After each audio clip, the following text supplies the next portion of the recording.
안녕하세요. 하루의 신입니다.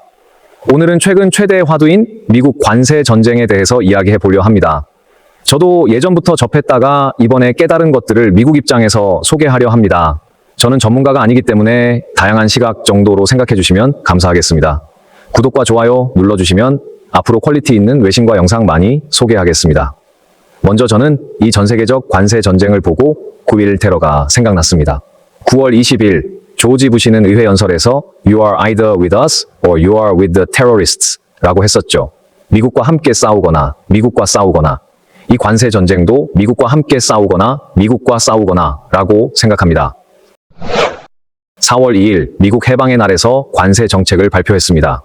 4월 5일에는 모든 국가 대상 10% 기본 관세, 4월 9일에는 상호 관세로 국가별로 상이했고, 중국은 이전 20% 관세에 34%를 더해 총 54%가 되었습니다.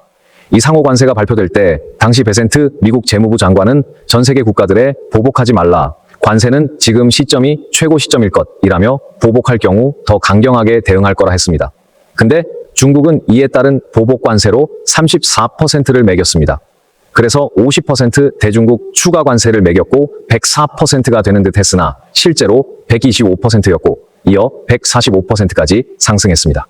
일단 11일에 중국을 제외한 상호 관세 90일 유예 발표가 있었습니다. 일시적으로 시장이 회복세를 보이기도 했죠. 중국은 제외됐지만 양국이 협상 가능성을 배제한 건 아닙니다.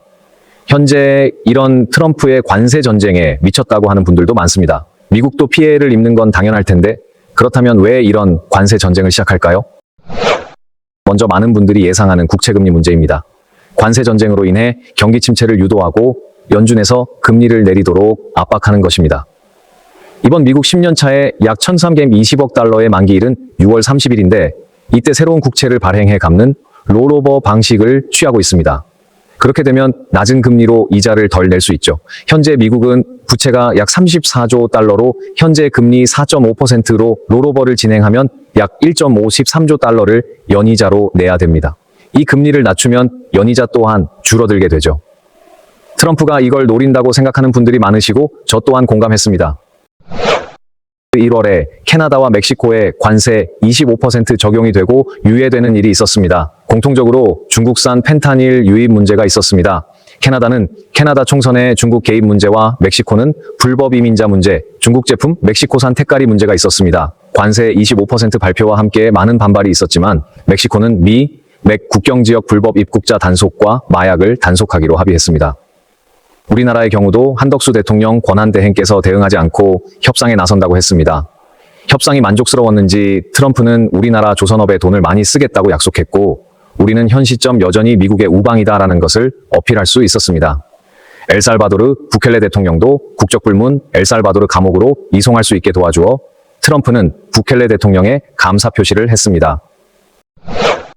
중국은 2000년 WTO에 가입해 값싼 노동력을 이용해 공산품을 많이 만드는 세계의 공장으로서도 역할을 해왔습니다.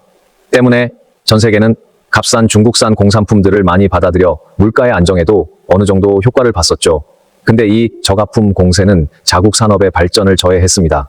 값싼 중국산을 소비하니 자연스레 자국 산업 제품은 쓰질 않으니 경쟁력이 후퇴하게 되는 것이죠. 코로나 팬데믹 때 대부분 물자가 부족해서 힘들었는데 이는 중국 중심의 글로벌 제조업 질서가 펼쳐질 수 있었고 이것 때문에 트럼프의 보호무역이 대두되었습니다.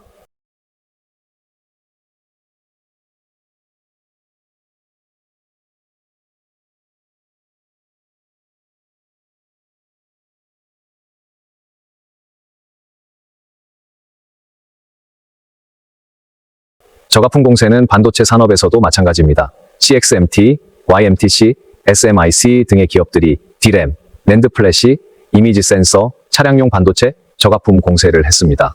이렇게 저가이면 다른 고성능 고비용 반도체에 비해 가격 경쟁력이 있어 기존 대기업들의 수요도 줄어들게 되는 거죠. 일명 바짓가랑이 잡는 전술로 상대 기업의 경쟁력을 약화시키는 거죠.